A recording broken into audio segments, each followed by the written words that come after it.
Here we go back again. This is another example for the verb patterns, verb plus ing. So I enjoy spending time with my friend. So I prefer living by myself. I love meeting new people. So we have after prefer, spend, and love, we have ing. In these examples, there is no action order like we have mentioned before. There is nothing called number two and nothing. So I don't live, then I prefer. I don't meet, then I love. This is something different. Therefore, we need to create patterns to help us remember, but we still have to learn the verbs. We have to memorize the verb by heart. So there are certain verbs which can take both the gerund and infinitive with no difference in meaning, and this is very important, no difference. So if you use the ing or if you use the infinitive, it's going to be the same, like the verb start and begin. So it started raining, or you can say it started to rain. However, some verbs can make a little difference, not a big difference, a little difference, like the word like. I like going to the cinema is different from when you say I like to go to the cinema. So the first sentence, I like going to the cinema, means it makes you happy.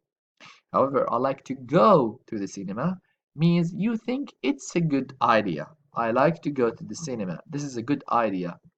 But if number one, I like going to the cinema, it means that you are happy whenever you go to the cinema. This is something that you like. This is something that you love. So if you are talking with one of your friends about your favorite things, you can say, I like going to the cinema. But if somebody else is suggesting and saying, would you like to watch a movie or would you like to eat at a restaurant? And you immediately say, I like to go to the cinema, it means that you think that watching a movie is a good idea. And sometimes some verbs which go together with both infinitive and gerund or present participle, they mean different things. So, for example, I remember visiting Paris as a child, or I remember to visit Paris as a child. Okay? Or I'll give you a very simpler example, and I need you to write this example in your notebook. So if you say, I forgot to say goodbye. Now again, I will say the sentence. I forgot to go to the sorry, I forgot to say goodbye to my friend. So what do we mean by I forgot to say goodbye to my friend? It means that I went out of the home, I was at his home, and I went out of the home and I didn't say goodbye. Now, if you would like to say I forgot saying goodbye, it means that you went to his house and you said goodbye, but you can't remember. You can't remember that you said goodbye. So, number one, I remember visiting Paris as a child. This means that you cannot forget that you were in Paris as a child. Okay? But if you say, I remember to visit Paris as a child, I remember to visit, it means something totally different. What does it mean? It means that you remember to do it always. So remember to do your homework. I will explain it in a different way. So if you were going to say, I remember visiting Paris as a child. So you are now 25 years old or 20 years old. And as a child, you cannot remember a lot of stuff. You forgot a lot of stuff. But for a while, you forgot that you visited Paris. Okay? But someone told you, uh, maybe do you have some memories in Paris? And you say, yes, I remember visiting Paris as a child. So it it is, yeah, you almost for a while forget about your visit to Paris, but you still remember it. You can't forget it. Remember to do your homework This is a habit. This is something that you remember to do every day. So when you say, I remember to visit Paris as a child, so it means that as a child, when you were young, you always, whenever you travel, you remember and you keep that in mind that you have to go to Paris. So for another example, I regret not studying harder before the exam. I regret not studying harder before the exam. We regret to inform all the passengers that there will be delays. So, for example, number one, I regret not studying. It means that, sorry, I regret not studying harder before the exam. And regret means yandam.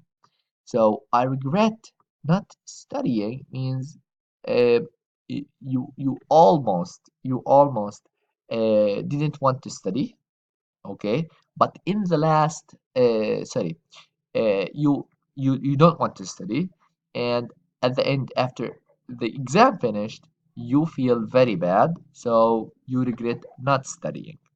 If you say I regret to study harder, I regret not to study harder before the exam, doesn't make any sense. It's a wrong sentence. So we can use we regret to inform all passengers that there will be delays. And we have other examples that maybe you would like to read and try to figure out the meanings. But I have number five here, which is something that we discussed at the classroom. So I stopped smoking 8 years ago. I stopped smoking. It means I do not smoke right now. It's over 8 years ago. But I stopped to talk to Jane on my way home. It means you stopped because you want to do something else. So I stopped to smoke at the gas station. The professor went on talking about his new books for hours. After he had finished, he went on to tell us about his next project. So the verbs which go together with both are remember, forget, regret, stop, try, go on, mean, and need. And I want to indicate that if you didn't understand this grammar lesson, it's okay because I will always give you a small quiz that is really similar to the questions that you might get in the test. So I'm going to train you on these verbs. So I don't want you to worry if you are not able to understand after this explanation. So we have other patterns. Some verbs need an object and others do not. So he told me to throw away the old toys.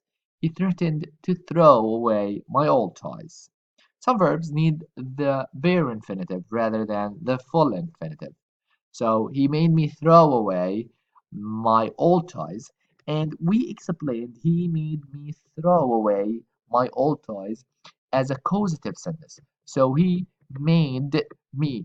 But if we have got in front of made, it's going to be to throw away my old toys. But because we have he made me, so he was the cause, he was the effect that made me throw away my old toys.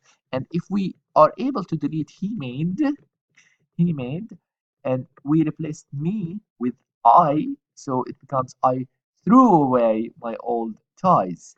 But if we have he made, we have another cause, we have another subject. So it's going to be he made me throw away my old toys. And we explained that at the class. Now, this is something extra for you, which is the subtle difference. And a subtle difference is something that is really, really, really small difference in meaning. So, for example, if you say, I heard Jane sing a song, it means she sang the whole song. I listened to the song from the very beginning to the end of the song. But if you say, I heard Jane singing a song, it means you heard part of it, maybe the beginning of the song, maybe the end of the song, maybe the middle of the song, but not the full song. Number two, I saw the man take her purse. So I saw the man take her purse, the whole action. You saw it from the very beginning to the very end. But if you say, I saw the man taking her purse, you only have seen the action of taking, only a part of, a small part of it.